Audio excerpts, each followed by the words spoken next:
Good afternoon, distinguished guests and dear media friends, and good morning to our friends joining us online from Denmark. We know it's 7 a.m. there. Thank you for starting your day with us. I'm Luo Yan, the Communication Director of CCG. Welcome to CCG Global Dialogue event. Today, it's a great honor to have a guest from the home of fairy tales, Denmark. I still remember my first trip to Copenhagen 16 years ago as a young journalist to covering the COP15, the 2009 UN Climate Change Conference. Okay, the guest is Mr. Jeppe Kofod, the former Danish foreign minister and a member of the European Parliament. It's a great honor to have you here. Now, let's warmly welcome Dr. Mabel Miaolü, the Secretary General of CCG, to deliver welcome remarks.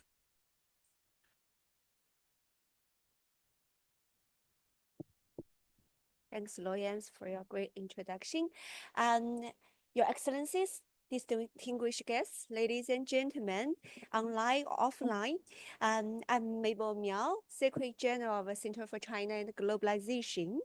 It is a great pleasure to welcome all of you together at the Center for China and Globalization.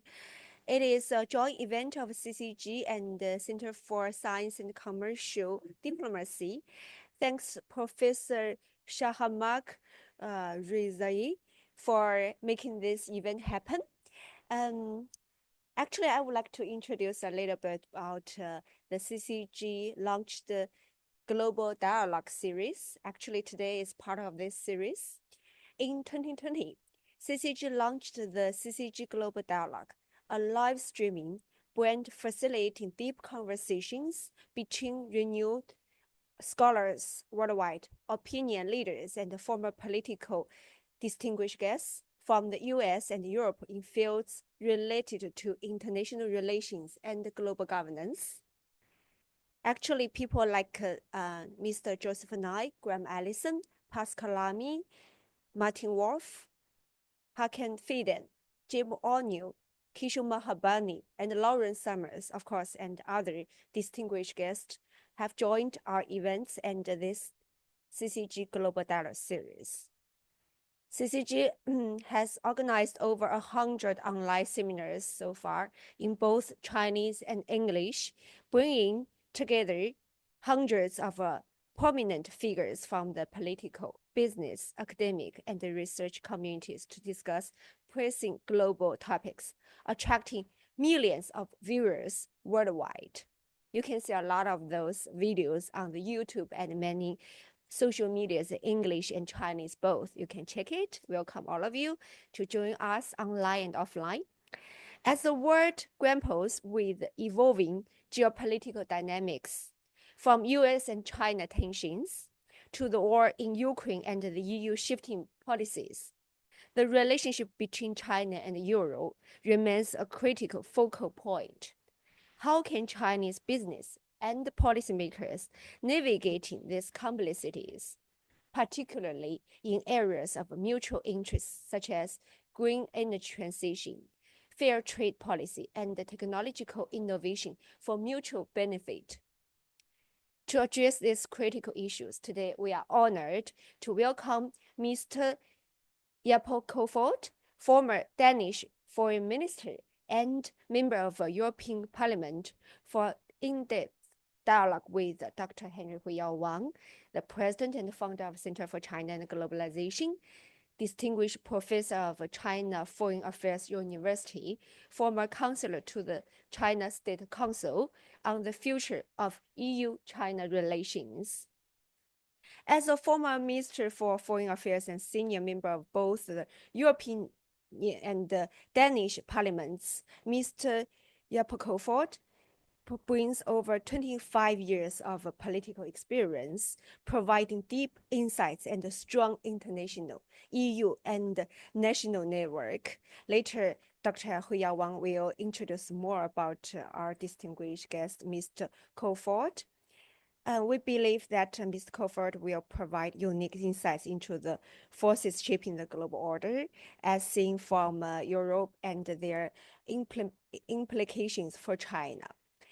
Meanwhile, I think I would like to introduce a little about Dr. Huiyao Wang. Just now I mentioned his former Counselor of State Council. He's also on the advisory board of Paris Peace Forum, and was an advisory board member of International Organization of Migration of UN, and he was a visiting fellow at Brookings Institute, and a senior fellow at Harvard Kennedy School, and a senior fellow at Asia Pacific Foundation of Canada. So the floor is Dr. Wang's, and I think you will introduce more about our distinguished guest, the former Foreign Minister of Mr. Jeppe Kofod. Thank you. Okay, thank you, distinguished Minister Jeppe Kofod, and also our friends here. And I know there's quite a number of colleagues online, and such early time in Europe. And I know there's quite a number of senior people, even ambassadors and diplomats, and of course friends from different think tanks and academic institutions. So thank all of you, and also appreciate all the presence here. We have many representative people from Beijing, different circles here presented here as well. So welcome all of you. So I think that the topic today we're going to address is very timely, and we welcome Mr. Minister Jeppe Kofod on this his visit to China and to Beijing. I just talked to Jeppe, and he mentioned he just arrived this morning. He's still probably recovered from his jet lag, but we have quickly found our common bond that he's a well-known Harvard graduate from Harvard Kennedy School, and I was also spent a year there as a senior fellow at Kennedy School as well. But I think as a former minister of foreign affairs and a senior member of both European and Danish parliament, so Minister Kofod is extremely experienced, and he brings over 25 years of political experience, provided deep insights and strong international EU and also national network. So he has really enjoyed that. And also I know he, as a foreign minister, you visit China 2021 and had a meeting with our foreign minister Wang Yi, and so you have also in May 2023, Mr. Jeppe Kofod also founded your consultants forum, and leveraging professional background and also networks, helping companies creating values and of course navigating the complexity of geopolitical and security. I know this time you are coming also with 30 some Danish business leaders to Beijing and probably to Shanghai as well.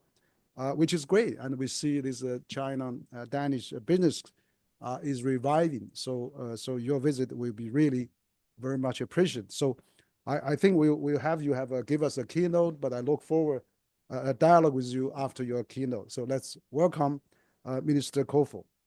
Let's welcome him.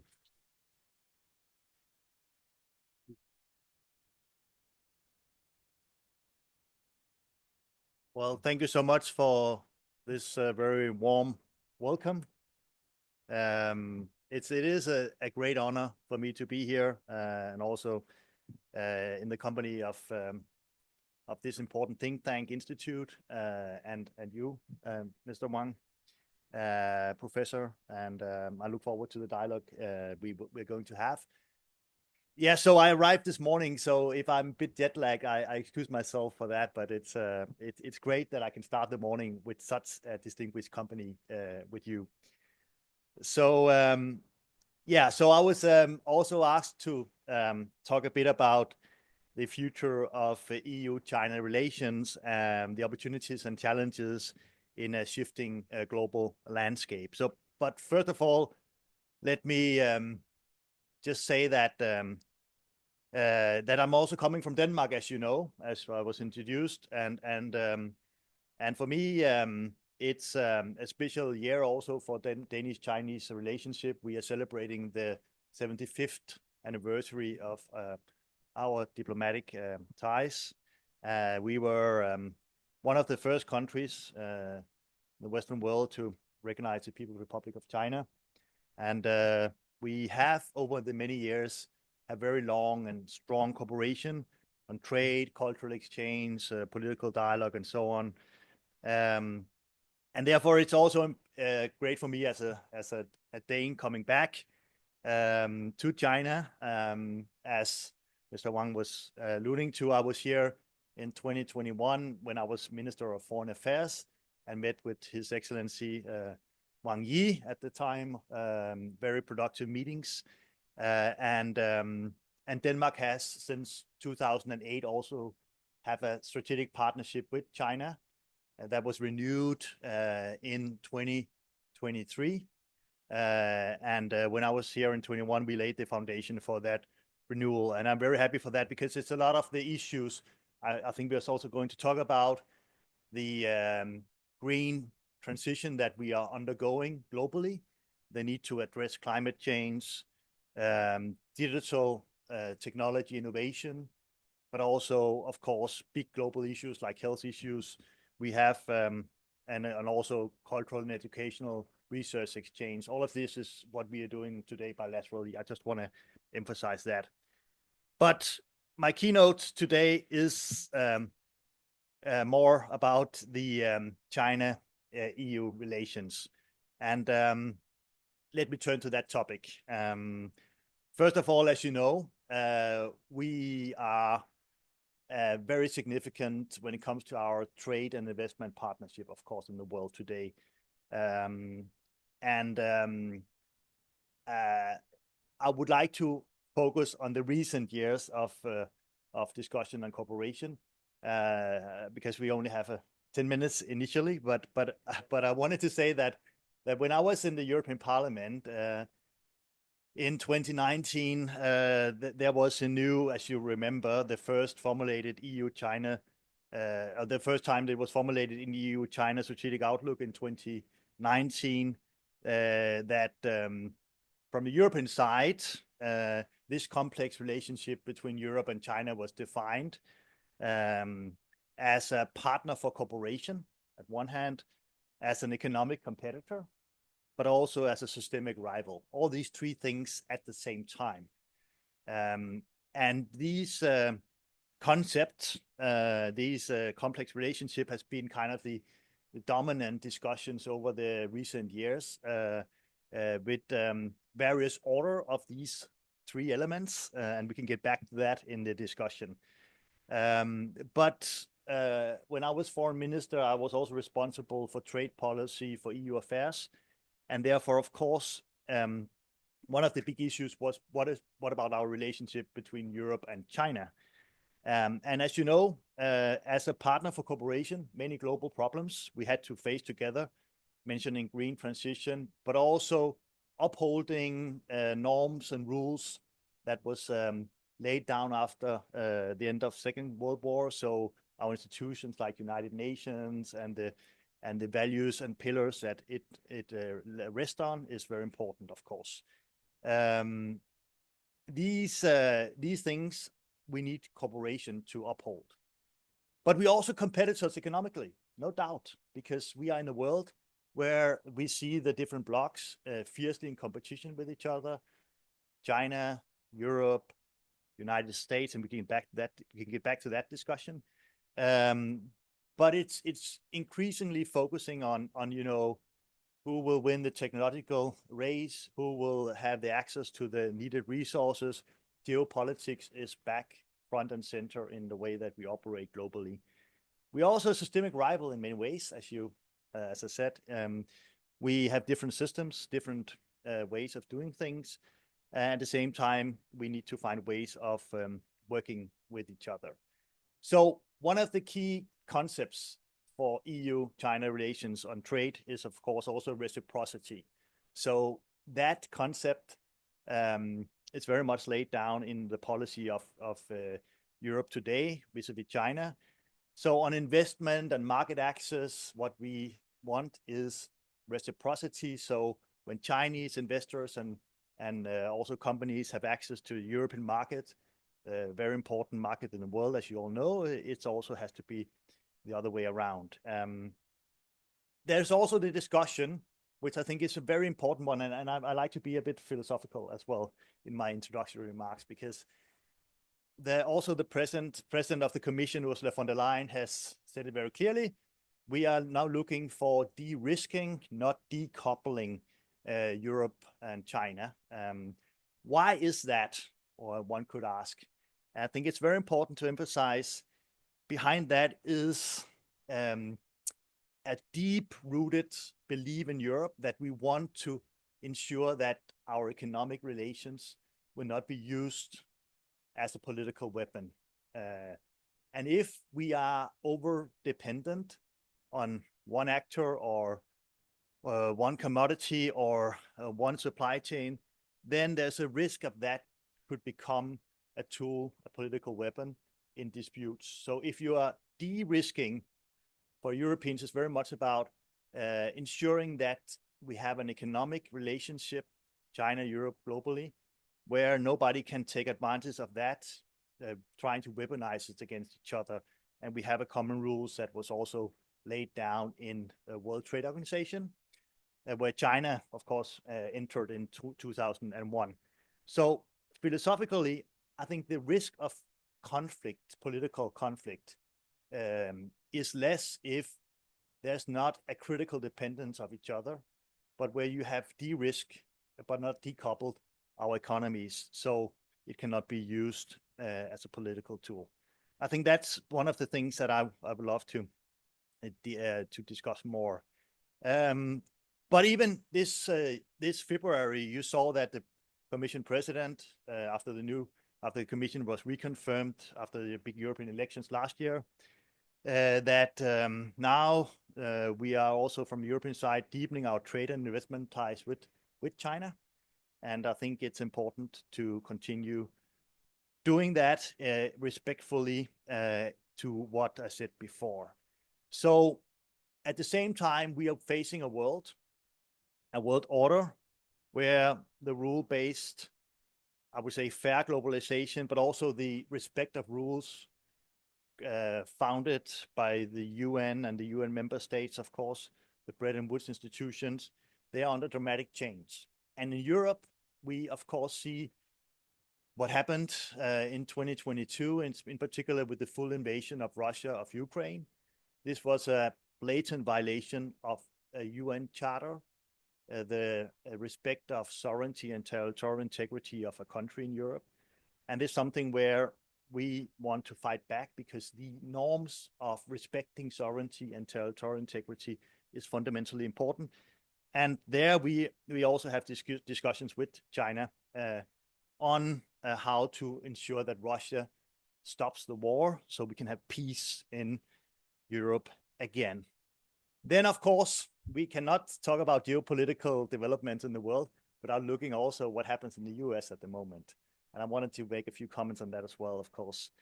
No doubt that United States and Europe, through the NATO alliance, is the most successful military alliance in the world history. And that will continue to be so, I believe. But at the same time, we see that that countries are seeking their own national narrow interest on the expense of cooperation. And we will see that coming more and more. My own country, we have a discussion with the US for the moment on Greenland. Greenland is its own country. It has a far-reaching self-ruled government in the world. So even that fact that somebody wants to discuss with Denmark over Greenland is a misconception of how things are in 2025, because it's Greenland themselves that decide the future of Greenland. It's a Greenlandic population. It's not Denmark. It's not the US or any third party.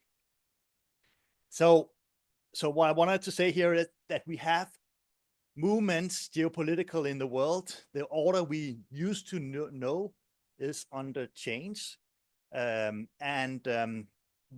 I think it's important to have a strong cooperation between Europe and China over what values, what norms, what rules should underline the new world order. And the respect of territorial integrity and sovereignty of states is a fundamental one, where I think we need to work much more closely together, including that China also help Europe and the rest of the world to ensure that these principles are respected vis-a-vis Ukraine, which is now, unfortunately, seeing that their borders are changed with violence and invasion. So then the world order we are entering into, there's been many discussions, and in Europe, I can tell there's this, okay, are we entering into like a three-centric world order with the US, with a China, and with a Europe? That's some who believe that is the trend we're seeing. I think it's a bit of a disregard of what some call the global south, because there are big economies and regions in the world, Africa, India, Brazil, and so on, which are South Africa, which are very important players. But anyhow, what we are seeing is a shift to something. We are still on the move. We don't know where the destination is. And in that process, we are living in many ways in dangerous times, because if we do not manage this change in the right way, we risk war and conflicts coming up. So let me just concentrate for Europe just for a minute, seen from the European side. I mean, I'm like a person, and you alluded to it, Mr. Yang, that I was been in politics for 25 years before I stepped out recently. So I'm a child of the end of the Cold War. So the breakdown of the Soviet Union in 1991 in Europe, the fall of the Berlin Wall in November 1989, and the whole peace period that erased after that, globalization, where we all benefited from enhanced trade. As I alluded to, China joined World Trade Organization in 2001. We were believing in rule-based trade order. That order is fiercely under attack at the moment. So that Europe, that world order is under change. What for Europe? I mean, Europe has believed in this multilateralism as a cornerstone of how to ensure a peaceful world. But now we will see a radical change. Multilateralism is still a cornerstone, but not without a strong, a self-confident Europe. So what we will see now, and this is as dramatical change as, I would say, the end of the Cold War, is a Europe that now understands the burning platform that it's on. So it has to build up a strong military, and we've just seen that, a strong economy and a competitive economy. I can just allude to the Draghi report, the former Italian prime minister and also head of the European Central Bank, who said very clearly that Europe should invest in closing the innovation gap to the world, competition with China and US, and invest heavily, for example. And I would say even politically. So there we will also see very tough discussions in Europe how to unite and become much stronger political player in the world as a unity, not as a 27 plus member states. And I think that's something where China has to have a careful look at. Then I would like to say that this idea of a strong Europe is very important, because you also alluded to my background at the Harvard Kennedy School, and one of my old professors, Joseph Nye, famously, of course, for his soft power and power discussions. I mean, in today's geopolitical reality, you cannot have real influence or be respected if you don't have a hard power as well. Not that the concept of soft power, or I would say Europe's traditional transformative power, meaning that the European ideas of building markets, the values around it, that transformative force that created one of the strongest free trade corporations in the world, of course, the norms and values that are still being applied to countries who want to join the European Union, like Ukraine and also the Western Balkans and others. These concepts of powers has to be, I think, expanded. So we have, of course, still soft power, we have transformative power, but we need hard power. Hard power meaning military, but also economic power to ensure that we are respected in the world today. So with US-China's relations, I think what we will see is a demand from Europe that China takes much more cooperation with Europe when it comes to upholding rules and norms, so including respecting the territorial integrity and sovereignty of a country like Ukraine, but also that the world order we are forming, that the institutions we have in common, which are weakened at the moment, the UN, I would also say our Bretton Woods institutions, they are weakened at the moment, that these institutions are not undermined. We have a common interest in upholding these institutions. And I think that's something where we should focusing on. Based on mutual respect, fair competition, based on reciprocity, as I said, when it comes to investment, market access, based on respect over each other's political systems, of course, because we have another system in Europe, as you know, and based on understanding how we can together deal with the most complex problems of the world. I was mentioning climate change, but it's like that's what we have achieved here also together. That has come down the agenda, unfortunately, but we know it's an existential threat like health issues and other issues that we face together. We can only overcome these existential threats globally if we work together as countries and as regions in the world.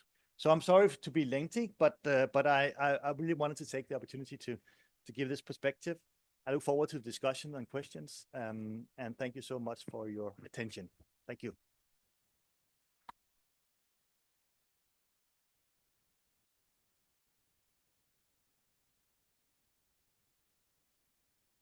Great. Thank you, Minister Jeppe Kofod, for your very comprehensive and also very stimulating keynote introductory speech.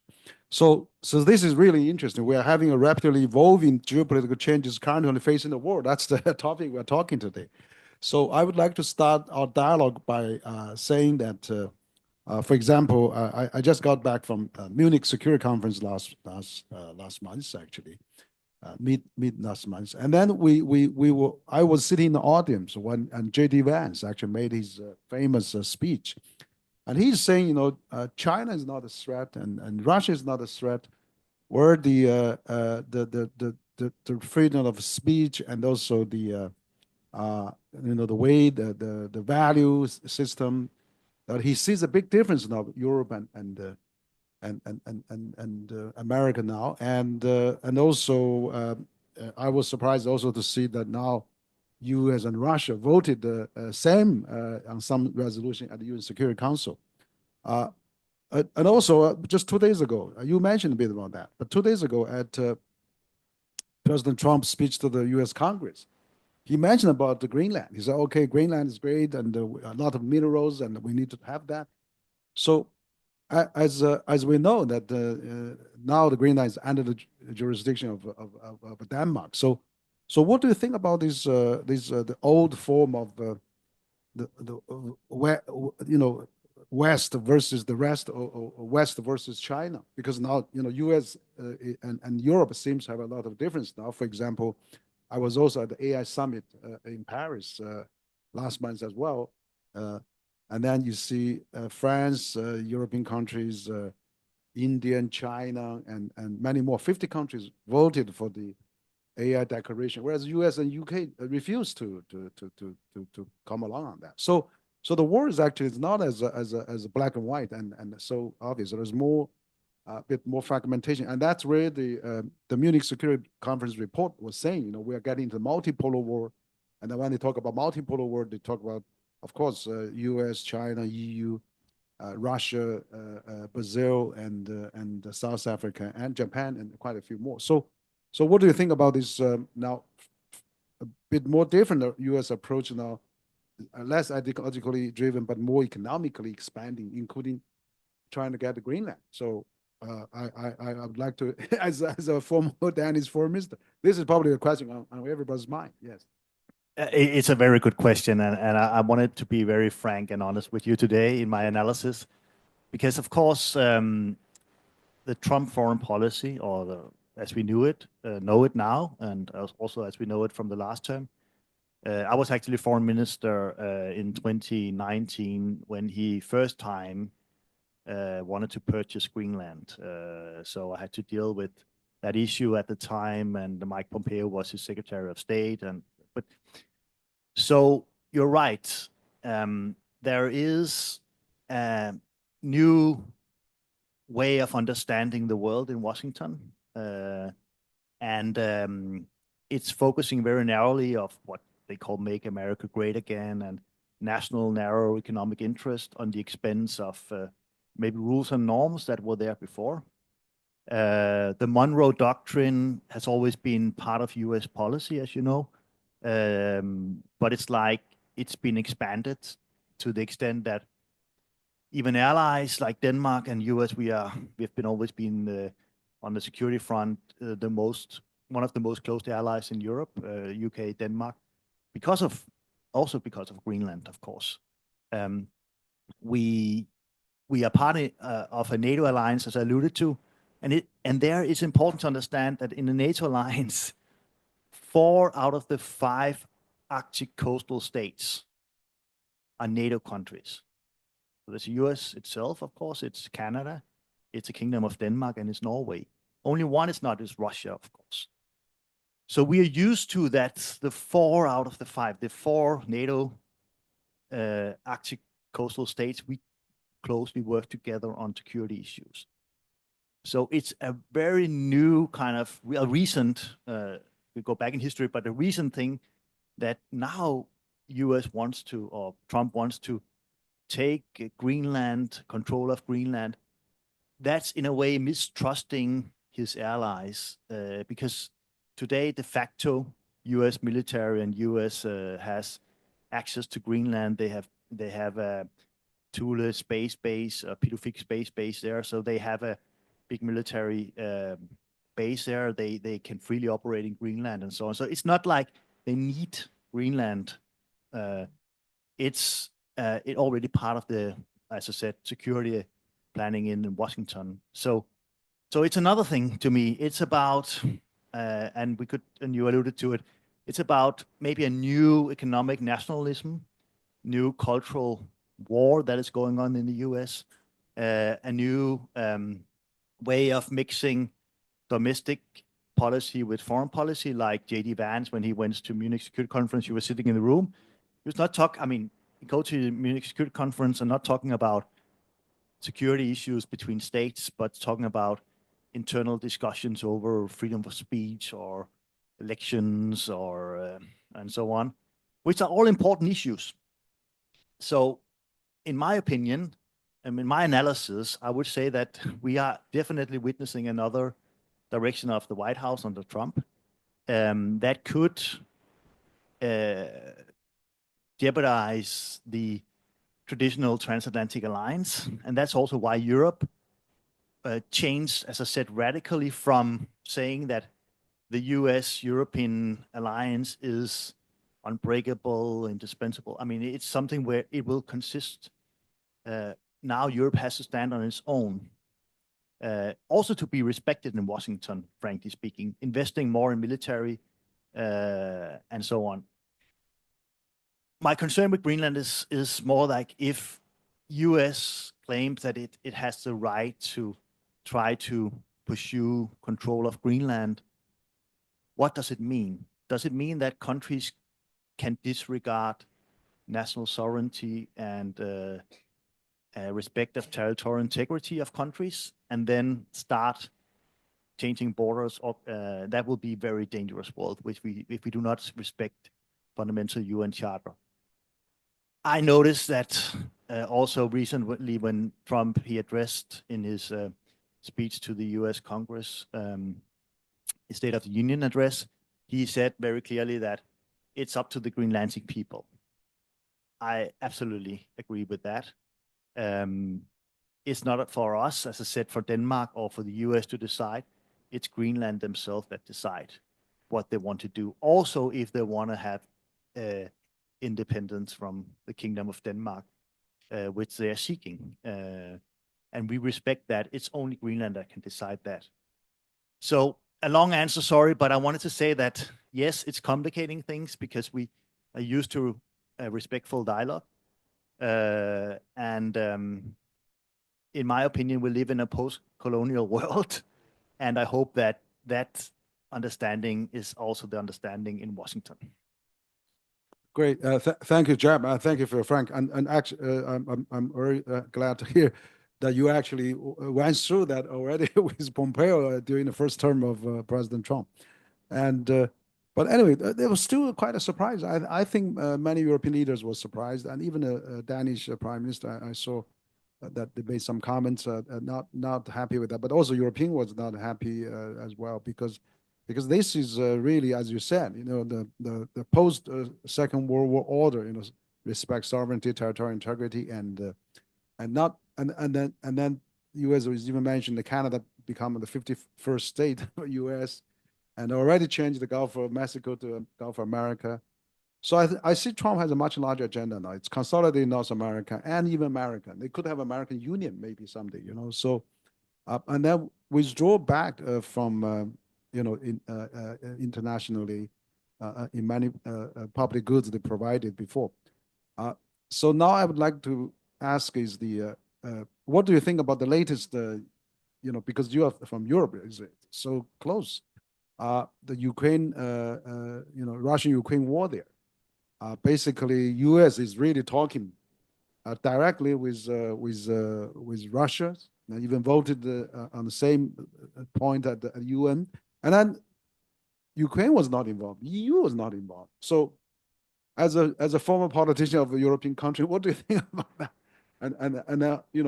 So I see the European countries are now getting up to have many summits, many conferences, trying to turn the things around. But what's the prospect, do you think?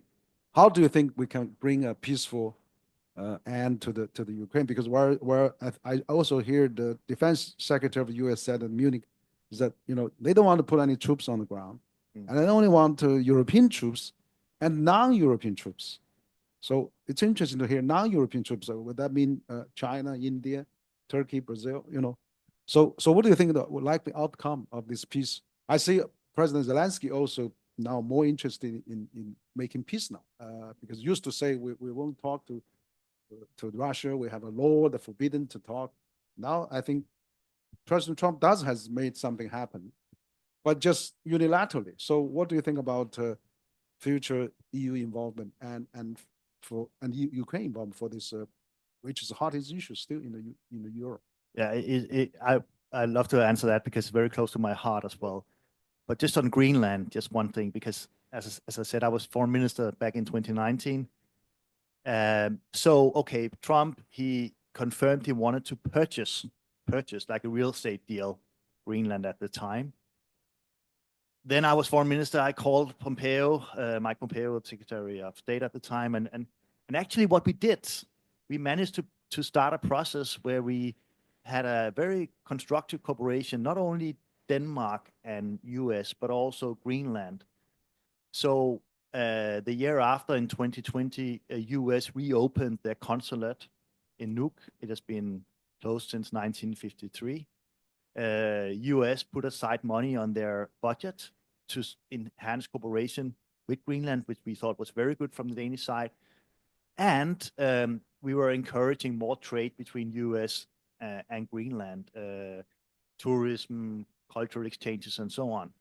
Because geographically, Greenland is in North America, no doubt. It's not in Europe. So therefore, what turned out in the beginning to be a conflict turned out to be I would say, a way to enhance cooperation. I believe that the same can happen again if the rhetoric changes from the Trump side. And in his speech, he said two things. He said, I respect Greenland. And he said, but we want to get it. So it's still a bit of ambiguity. And that I don't like. So let's see. But you're asking about Ukraine. Sorry for this long answer, but Ukraine is, as I said, close to my heart in many ways because it's very simple for Ukrainians. The war can end today if Russia stops its invasion. That's a fact. It's not Ukraine that started the war with Russia. It's Russia that invaded Ukraine. It's very important to underline this fundamental fact. They started in 2014, but they, of course, the full invasion was in February 2022. I was also foreign minister at the time when that happened, and been to Ukraine many times, both before the war and during the war. And now today, actually, I'm also chairing the National Energy Company, the board of the National Energy Company of Ukraine, where we see the Russian daily attacks on the energy infrastructure. So Putin is not only attacking militarily, they're also trying to shut down the country by taking out the energy system. So we spend a lot of efforts on that too. I think it's really strange to believe that you can make peace without Ukraine at the table. It's like, for me, if I talk about Greenland without Greenland is at the table, that will be very strange. Not without any comparison, but just to say that it's fundamental that Ukraine themselves, they decide their own future. Not Russia, not US, not Europe, or a third or fourth party. How that will happen, I believe that that hopefully that the parties can be brought together. I think from the European side, Europe has complaining that they're not at the table. I think it's a bit, I agree with that complaint, but I think it's also due to the lack of actions from the European side. If we had from Europe from the outset said, okay, we're willing to have, as you alluded to, peacekeeping troops on the ground when there is a peace deal signed, we are willing to uphold a real security guarantee for Ukraine, not the ones like previously that was not respected, but a real one, then I think we will be more relevant for US, and therefore we will be at the table. So it's partly our own fault that when Trump was elected president, we knew what was coming. We should have been much more active from the outset. Now we are in Europe, and I believe that we will be at the table, and no peace in Ukraine without, first and foremost, the Ukrainians, of course, but I don't believe either without Europeans, because as you said, Trump will not put US troops on the ground in Ukraine. That's not going to happen. Whether he will put military assets for Ukraine and for an international coalition in Ukraine, that's another question, but not troops on the ground. And I think that what we need to see now is that, well, hopefully that Ukraine and US will sign the mineral deal, because that will mean that US has real economic stakes in Ukraine. So they will have an interest in upholding peace in Ukraine after a peace deal as well. So I think that's good. And then hopefully we will see the next step where the parties will negotiate a fair and lasting peace that will be confirmed by Ukraine. I mean, no one in Ukraine, not President Zelensky, no political leadership will survive a day if they sign a bad deal where big part of the country will de facto be annexed by Russia after a legal, violent war. That would be unthinkable. And trust me, I remember, because I was foreign minister, many people said back in February and January of 2022, oh, it's just a matter of days and weeks, and then Russia will take Ukraine and Kiev. And I asked actually at the time, because he was visiting me, the foreign minister, Dmytro Kuleba, he was in Copenhagen in January 2022 and visiting me. So I asked him, you know, what will happen if Russia do the full-scale invasion of Ukraine? He said, do you remember Grozny? Yeah. Do you remember how when Russia tried to, in Chechnya, tried to invade there, what they fought, how they fought? The whole city was almost destroyed. We will fight in each and every city in Ukraine if the Russian comes. And what did we see when they came in, when they had the full invasion in 2022, the 24th of February? They saw that Ukraine was ready to fight back. And I think, therefore, don't underestimate, Ukraine will not give up its country to make peace. It will continue until they have a fair peace deal and a real security guarantee, not a fake one, but a real one it can trust. And that's also the only way for Ukraine to also fulfill its dreams of becoming member of the European Union. They want to do that before 2030. They also want to become member of NATO. That there's no agreement on right now with the US, with President Trump, as you know. But the only way that Ukraine can be rebuilt after the war ends, if there's a credible guarantee. No investors, I know from being in the private, in the sector there on energy, no one will invest in Ukraine if there's not a security over the territorial integrity of what is Ukraine after a peace deal. Thank you, Mr. Jeb. Absolutely, I agree with you. If there's no guarantee, there will be no peace and no investment and no prosperity.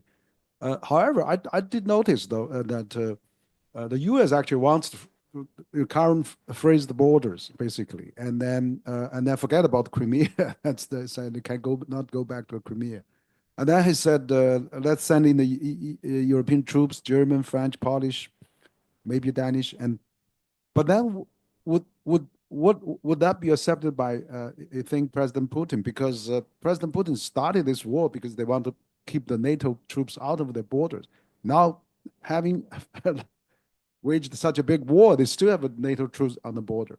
So as you also said, that probably the previous Minsk whatever agreement may not work.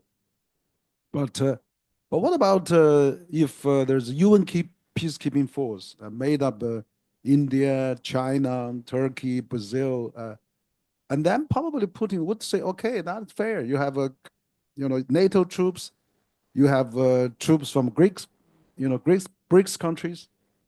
Then you have quite a few more global South countries as a guarantor for the peace, so that peace may be more secure than just Putin reach agreement with NATO or with Western countries. Maybe a few days later, that could change. With given that now BRICS countries' GDP is bigger than G7 now, so the BRICS country participating into this peace process, even involve peacekeeping force, would probably a solution to get out of this dilemma. Because right now I don't see, Trump doesn't want to send U.S. troops, and he wants to send European troops and non-European troops.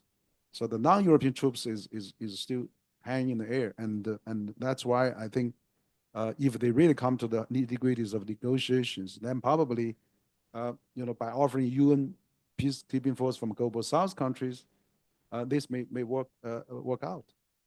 And also furthermore, I think China and other countries can help reconstruct infrastructure for Ukraine, which China is still the Ukraine's largest trading partner, and for Russia as well. So I think it's important. I saw China Foreign Minister Wang said today at the NPC news conference, so China is still actively engaged in promoting peace and really trying to see the peace still to be made at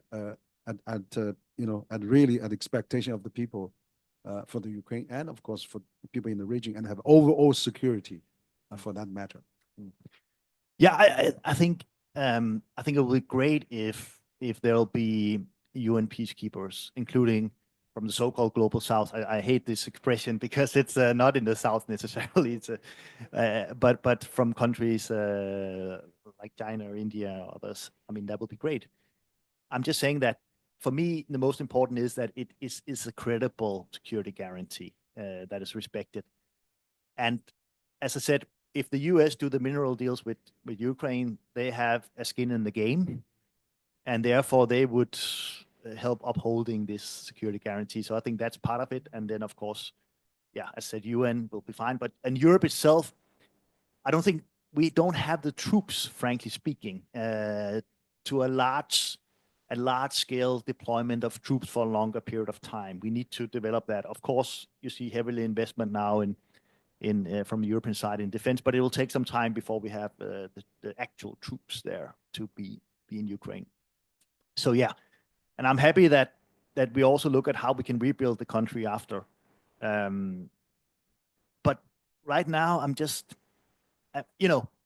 my biggest concern is that if this war ends with Russia taking territory illegally disregarding, as I said, UN Charter, respect of sovereignty and territorial integrity of a country in Europe? What precedents does it set? So we have to ensure that Putin doesn't succeed with that.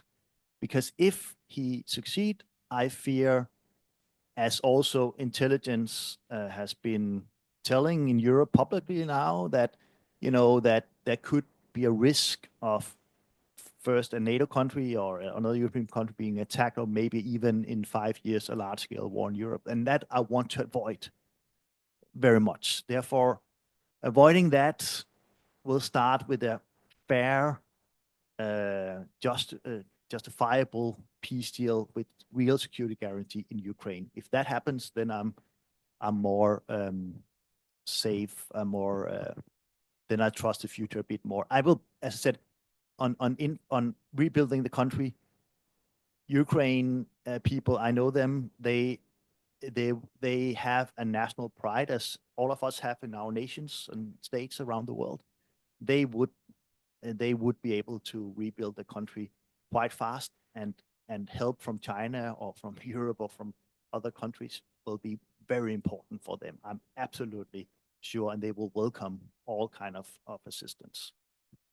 Great. I think that's probably exactly. I think if there's more country guarantee and more country participate in the reconstruction of Ukraine, we see the world is more secure. And then, if this deal really can be made, and then there, I think then probably NATO countries and EU countries may not go as far as 5% of its budget, GDP budget on military. Where U.S. Military manufacturers are very happy about that, but it will really at the cost expenses of ordinary livelihood of the people, because if you have such a high budget on defense, so it's so crucial now we have a peace deal, so that if we have more guarantors, and then maybe the country doesn't have to drive up their military budget so high, and then we can have a more secure country. So that what I'm saying is really the global South now. All the BRICS countries basically can have a more balance of peacekeeping, guaranteed role to play. I was actually one of the people asked me at the Munich Security Conference. Okay, you're India, China, Brazil troops can come, but you are on the Russian side, not on the Ukraine side, or something. But anyway, the people are starting to think about this. So thank you for your comment there. Now, I'd like to turn around a little bit on the China-EU relations. You mentioned quite a bit of that. I agree with you. There's enormous opportunities. I'm glad you have led 30-some Danish business leaders coming to Beijing this time. And but also, I found actually, now we've heard from the European Commission President von der Leyen, and we see Germany has a new election. The other party, who has 20% of the right-wing party, had 20%. The head of the party actually wants more investment from China, no longer as a Green Party, which is against China before. And also the CDU leader now is also traditionally quite close with China in terms of the business relations. So I would think that your EU doesn't really have to follow the U.S.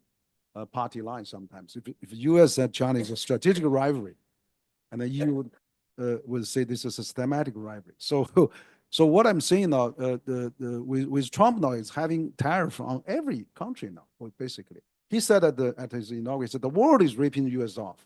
The whole world is ripping, and then he's going to be reciprocal, adding taxes to Europe, to South Korea, Japan, everyone, China. China already had experience dealing with U.S. now on his tariff. We're still suffering from 25% of his first term. Now he added another 20%. But China's trade with U.S. now has gone up 20% since the first term. So we haven't really heard too much by that. So what I'm asking is, now if U.S. is pulling out of the WHO, pulling out the Paris Climate Agreement, Human Rights Council, and many UN agencies, is it time to come now? EU, China should collaborate more, and of course, global South countries, so that we can, as the other two largest economy, in addition to the US, to really coming forward to safeguard the multilateral system. Otherwise, the world may be falling apart because of this kind of a disruptive. If everybody all think about me first, make me great again, rather than make the world great again, we're going to have a law of jungle everywhere. So that is really dangerous. So I don't know, how do you think that we can, EU, China can work together? What about, let's revive the Keynote, Comprehensive Agreement on Investment? Because the sanction was placed on the last government, last parliament. Now you have a new parliament, new government. It's time to revive that.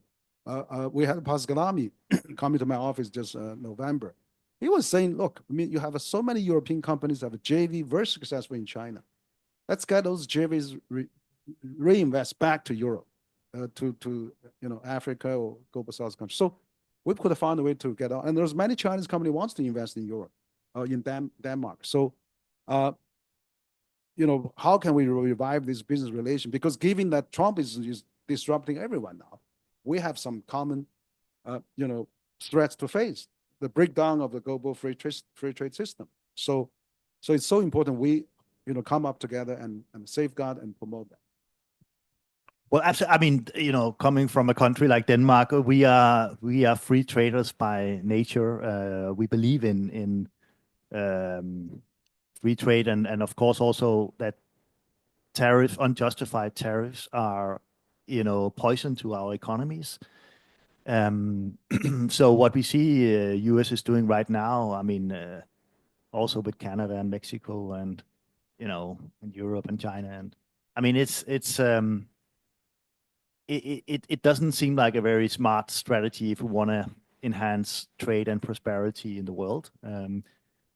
So I agree, we could come together. I think it's important, we still have the World Trade Organization. There's still some rules and principles which was laid down there. If we can enforce them between us, I think it will be great, including Chinese compliance with these rules. I know that US they now disregard the World Trade Organization. The dispute settlement mechanism is not working now, and so on. So I think it's an option for all nations in the world that will have rule-based trade order, and we should, China and Europe should fight for that.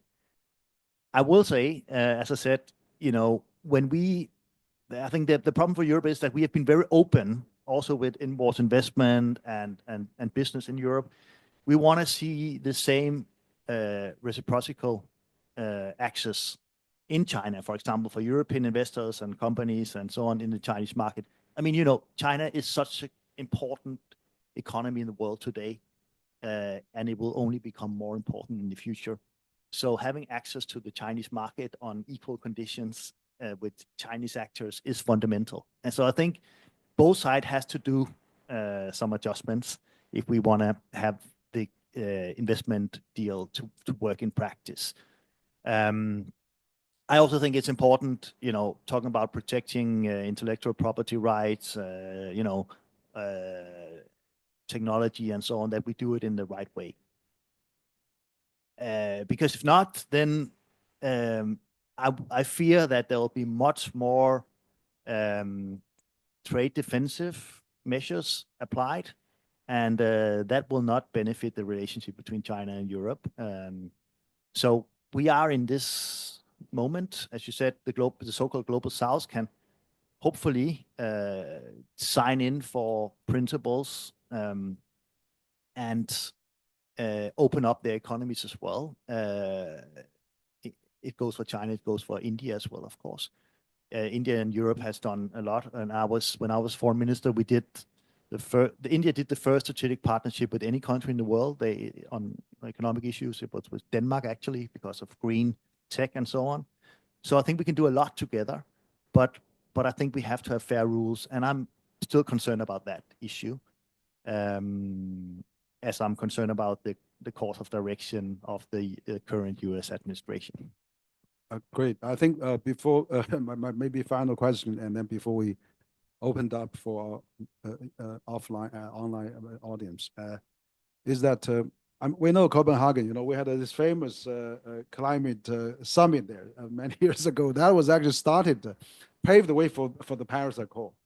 It was not so successful as we wish. I know, but that because of that, I think that paved the way for Paris Accord, and I still remember that. And now, because 15 years ago, and Beijing was heavily polluted, and everybody saying, how come China doesn't do anything? You are so heavily contribute to the pollution of the world. And now China is starting to really revolutionize. The green power now is the in all front, EV cars, batteries, and solar panels are leading country in the world. And now the Europeans said, now you're over capacity. You build too much now. But actually, you see, we had a recently UK official visitors. I mean, UK didn't raise any tariff on China in like EV cars. So the world actually is still in shortage of a green product. So Tesla and the European company, they also make EV car, they sell to Europe. So I think, maybe we should also have more discussions on how we can strengthen this green power transition. Where President Trump now said, forget about that. Let's do the fossil and other power, petroleum and older fashion. But I think, we have achieved that. For example, in Beijing, half of the vehicles running are running on the EV cars now. So, and we get better climate in China now. So I would still hope that countries like Denmark, of course, Europe, and we can continue to collaborate on this green power transition. And you probably have more experience because Danish government, we used to have 5 Nordic countries at CCG to have an ambassador roundtable, 5 Nordic ambassadors. And I remember Danish ambassador said very well, and that you have done so much in terms of making the climate so clean and so friendly. And so I think that probably still the Europe and China can work together in front of another thing. In addition to the tariff, what Trump is now dropping his agenda on the green transition. So we should continue that. Well, I think we should, absolutely. And I think also want to commend China. I mean, what you have done with your strategical direction of the country on a lot of issues like building your infrastructure, investing in technology, innovation, modernizing society is remarkable. And I think that's something where Europe should learn. I mean, we are now developing industrial policies in Europe, as you know. I alluded to the Draghi report. We need to invest heavily, like China has done in its own modernization in Europe. Germany now, you alluded to the new chancellor. They actually now will invest a lot, both in defense, as we talked about, but also in their own infrastructure, I believe around 500 billion euro over the next years. A remarkable amount. So I think we can learn from that. But I still think we need, when we talk about rule-based trade order, which is a topic close to my heart, because I think we can get much more out of it, all of us, if we do it in the right way. I think this reciprocity is important, that if there are state subsidies in industries, then of course it has to be dealt with in a fair way. So we'll have fair competition both ways, or market access both ways. And there, I think we still need to overcome some challenges between Europe and China. But frankly speaking, as I said, Europe has to be strategical. We have to have a Made in China 2025 plan for Europe, which is working. We have to, as I said, have a defense plan now. It's there, rearm Europe. So we will start understanding that Europe will become in itself, and I think it's good and needed, unfortunately, a geopolitical player in itself. And there I really see that we can work on common issues. You mentioned climate change, and I agree it is a disaster that the US is again withdrawing from the Paris Climate Accord under Trump. He also did it in his first term as president in the US. But it doesn't mean that the rest of us shouldn't continue, because we want to live as citizens in clean cities. I mean, I haven't been in Beijing since 2012, and I can see how much has happened on the positive side. So we want to embrace technology and innovation as the solution to the green transition we are going to deliver, the decarbonization of our energy systems, the better environment. So I absolutely think that's also why I'm very happy for the green partnership we have, or the renewed strategic partnership between Denmark and China that was renewed in 2023, where it also has a lot of focus on green tech. So yeah, so let's show the world what we can do. And I also wanted to say that I wanted to overcome the division between global north and south. You know, we have to, as you said at one point, see each other more on equal footing, where we work together. So these blocks don't become a way of excluding each other and starting disputes that is not needed. Of course, we can have different interests sometimes, but we shouldn't allow ourselves to be locked in too much. Great, Jeff, Mr. Jeff, excellent remarks. So I think that I remember last September I was at the WTO Public Forum. CCG hosted the panel there. We had the president of the Peterson Institute there, Adam Prosen, and he said, you know, China, EU, and other countries should really go ahead with climate, WTO, WHO. Even US is pulling out, but he thinks a few years later maybe US will come back. So, but we should not pause that. We should not stop there. We should continue. So I agree with you. You know, those absolutely burning issues, China, EU, and many other countries, we can work together. So I'd like now to open the floor, and I know that Berthold Kohn, Professor Berthold, is from Germany. He's a professor at the German university. Yeah, but Free University from Berlin. So maybe you have any comment or question? And also I see Vernie from online as well.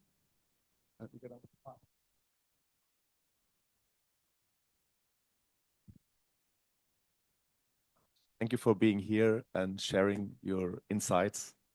And I've just started a project. I will become the team leader of the EU-China Environment and Green Economy project. Privately, I've just moved from the Pacific, from the low-carbon city of Xiamen to the Yangtze River.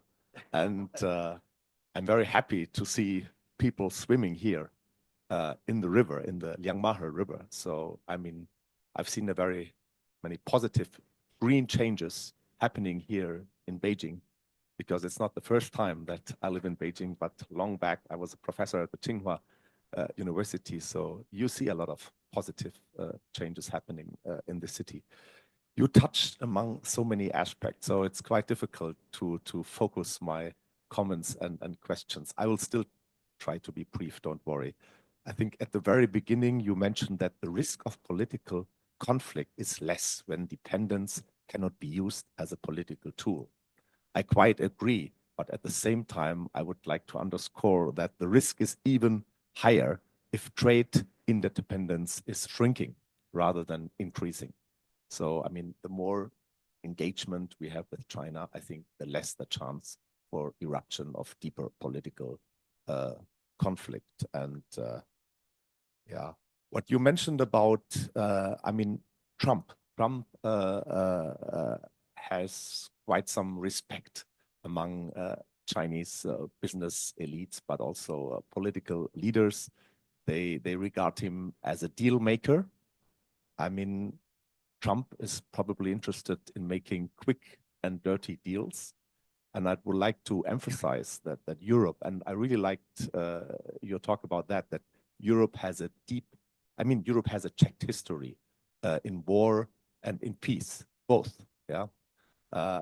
And Europe has a strong expertise and experience. It has been very much engaged in global South countries, in many world regions historically. So Europe has very strong background experience in peacemaking, yeah, in peace deal making, yeah. And I think maybe even more than China recently, yeah.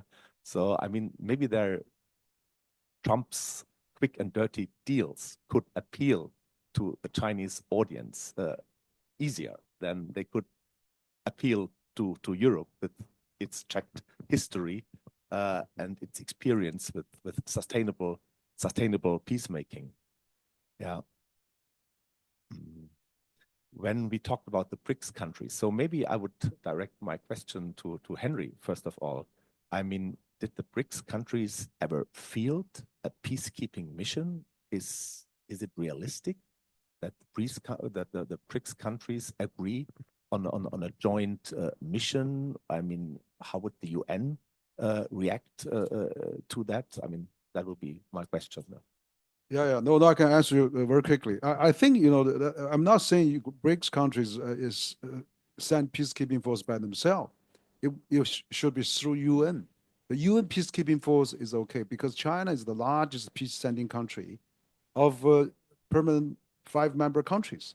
They already have Chinese peacekeeping forces in quite a few countries already. India and probably also Brazil. And so I think if we have passed, if US and the Russian reach a deal, if if UK and France agrees to that, then let's make it a UN Security Council resolution to send peacekeeping force.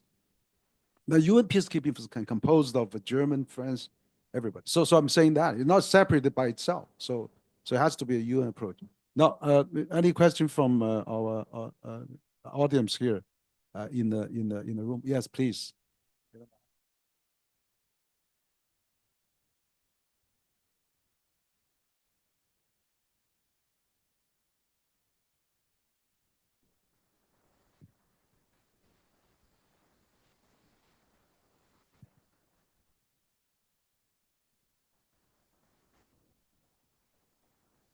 Your speech were truly wonderful, and now I have a few questions and would like to hear your views on it. Firstly, it's about navigating complexities in EU-China cooperation. This question is for Dr. Wang. And with the EU shifting policies and global uncertainties, what strategies would you recommend for Chinese business and policymakers to navigate their complexities, particularly in area of mutual interest like green energy and technological innovation? Yeah, I can answer your question also very quickly. I think, 30, 40 years ago, when the European company coming to China, the best way it did is the joint venture, the JV with Chinese companies, and then they really expanded. Now, the German company, for example, they're selling more cars in China than they're selling anywhere in the world, and then they produce more cars in China than they produce anywhere in the world. So Chinese companies should do the same. Maybe we should JV with European companies. With local companies and also using the JV experience they already have in China and then work on that and then go to other countries. So I think finding a local partner, follow the local rules and regulation would be the way to go. So I think for Chinese company now going global has become a trend, but then I would really recommend finding more partners, using global talent. Using global logistic services would be a great way to do that. Okay, thank you. And another question from the EU perspective, what are the key forces shaping the global order today, and how can China and Europe collaborate more effectively to address these changes? No, I think EU and China, I agree with Minister, Jeb, that, EU and China should really have more dialogue and better understanding. Particularly now we are facing actually this kind of threat now from the new administration of US now. They are really withdraw from multilateralism, and they are proposing a new concept of make me great again, and so that is really not a great way to go. So I would think. The best way China and EU can collaborate more effectively is revive the comprehensive agreement on investment for both China and the EU, and then let's get that quickly revived, or even renegotiated. And then we have a lot of problem I think Minister mentioned just now about access to market and things like that. Fair trade can be solved. I had a former EU ambassador came to my office, said, "So Henry, this is this new car agreement is the second opening up of China. It's better than any deal that the foreigner had. We used to follow the US. of many deals. They break the deals, we follow that. This time, EU break the deal and had many new policy, new preferential treatment. And unfortunately, this hasn't gone through. So I would really like to see that happen. Okay, thank you. And the last question for Ms. Kofod. You've emphasized the importance of public-private partnerships in your work, and how can these partnerships be leveraged to strengthen EU-China cooperation, especially in sectors like energy transition and trade policy? Thank you. Well, thank you for that question. As I said, I mean, we have common challenges globally that we have to solve together, like climate change, so decarbonizing our economies. And there I see big potential in China and Europe working together on developing solutions for that. I mean, I know from my own country, Denmark, that Danish companies has been coming to China in successful joint ventures. And for example, on energy efficiency, they have provided more savings in energy than the total emission of CO2 of a country like Denmark. We are a small country, but it's just to say that we can do so much together if we share our resources.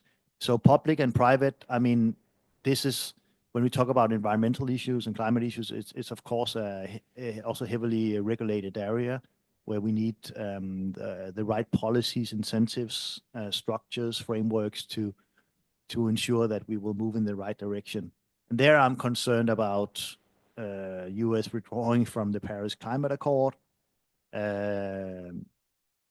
But at the same time, and China is a testimony to that, clean energy, for example, is often mostly much cheaper than non-clean energy. Wind and solar, for example. If you look at the cost of producing electricity out of wind and solar and compare it to terminal production, then you will see that it's much cheaper to do renewable, it's much cleaner, and it's much better to fulfill the climate and environment goals. So I think these things, when public and private interest align, I think that's where we should work very closely together. Okay, thank you. Thank you for your insights. Which organization? CGTN. Okay, CGTN. Okay, good. Yes, please. Maybe just introduce yourself too.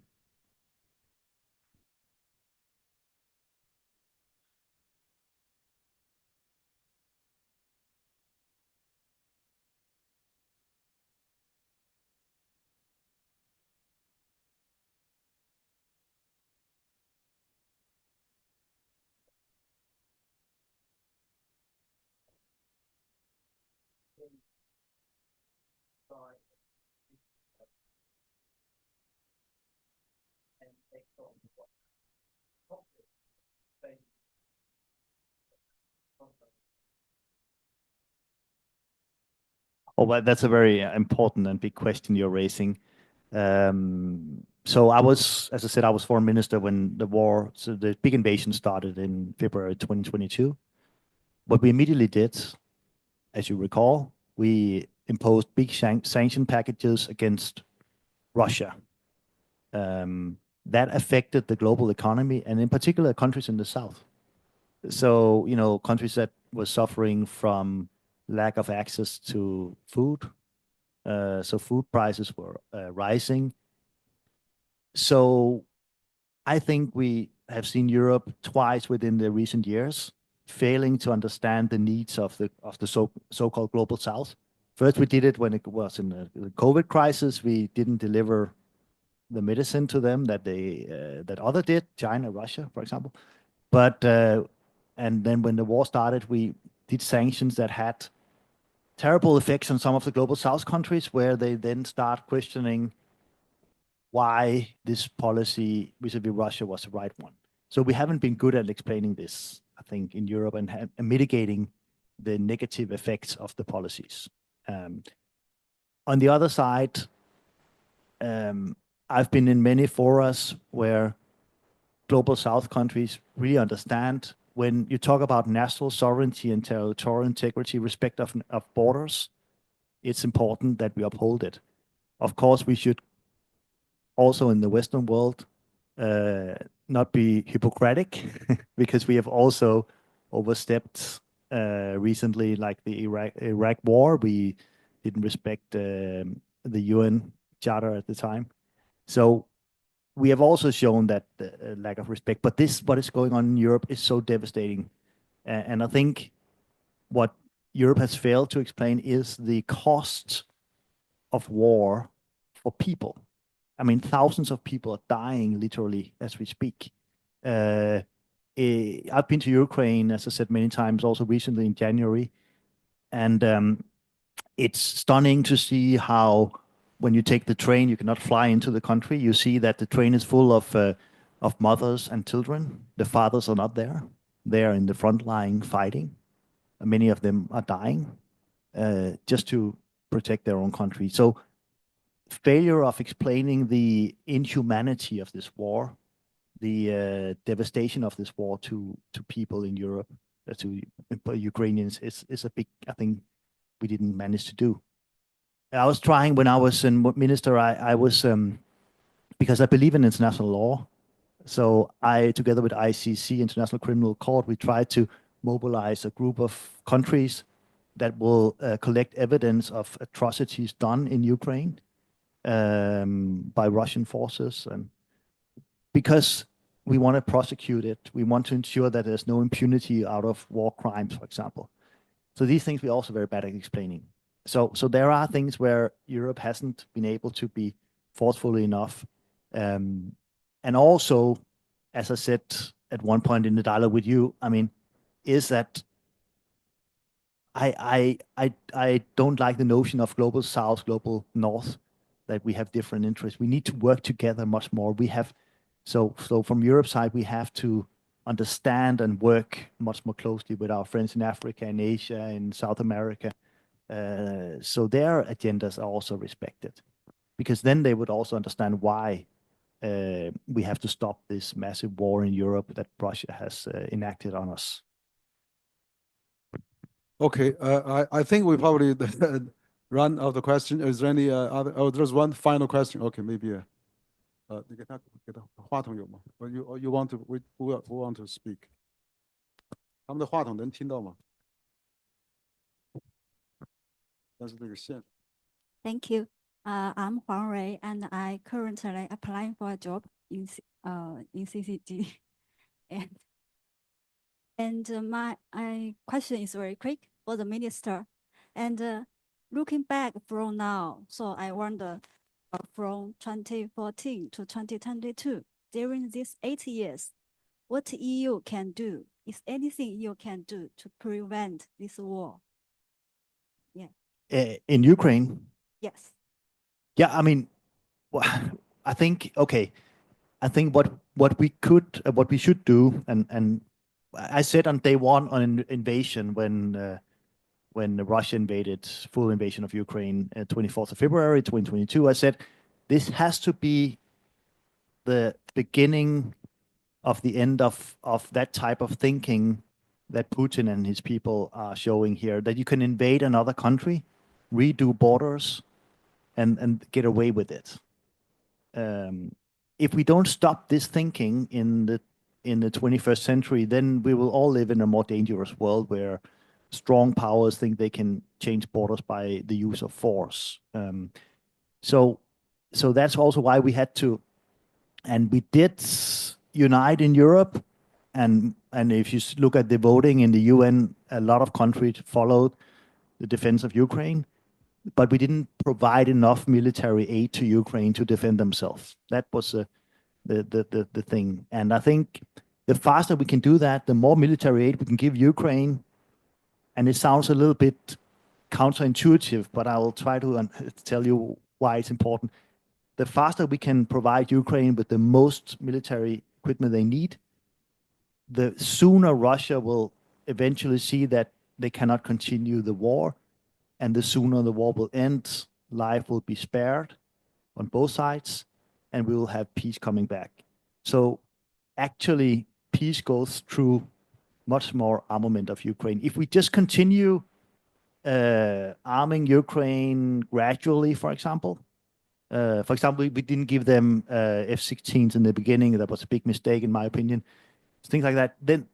Then we will prolong the war, and the casualties on both sides will just be more. So in my opinion, we have to be strong and end the war by providing military equipment. And I'm saying this, my second point, and you alluded to it, Professor, with Germany. I think Germany even understands now, in order to have peace in Europe in the future, we need a strong armed Europe.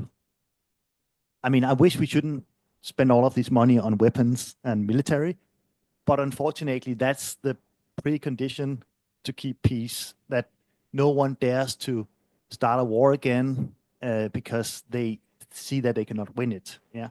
So it's a bit where we are now. So yeah, that's also my final words will be, and also to Henry, I mean, it's if we arm Ukraine and we have troops on the ground, also UN troops if it's possible. I doubt it because of Russia and the Security Council, would they meddle with this? Anyway, but that's another discussion. Then if we have that, then we will prevent another round of a war against Ukraine or any other country in Europe, because it's not only Ukraine, it's not only Georgia, it's also Moldova, it's also the Baltic states, maybe even. You know, there's this uncertainty now that we have to eliminate if we want to live in a peaceful Europe and world. So that will be my final comment. Thank you. Good. Thank you, Mr. Kofod. And excellent. I think we had a very good discussion. I agree with you. I think probably we need to really strengthen the UN. You know, EU and China and many other countries. I mean, that's probably the best security we have. I mean, that was exactly built 80 years ago for the global peace, preventing the war. We still haven't got the third world war yet. I think the UN, even though it's many ways not ideal, but still the best bet we can have. So I would think that EU, China, India, and others, you know, we could, of course, US, we still hope that they can play a key role to work together. So very much thank you for coming to CCG. We had an excellent discussion today and dialogue, and I think we're running out of the time. And but anyway, I agree. You know, the pure you know, presence by yourself, and also with 30-some Danish business people coming, is a great sign of we are, you know, trying to do more business, trying to seek common prosperity, and trying to contribute to the world development. So this is really great. So we appreciate your coming to CCG and share your views. And also we appreciate our online audience, over 50, 60 of them get so early in the morning to register to participate.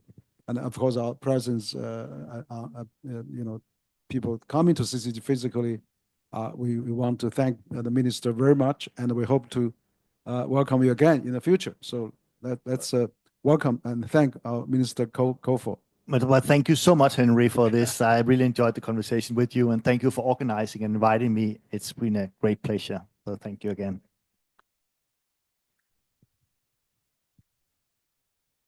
Okay, thank you, Mr. Kofod, and thank you, Henry, for sharing valuable perspective today. And once again, thank you all for coming, and thank you very, very much.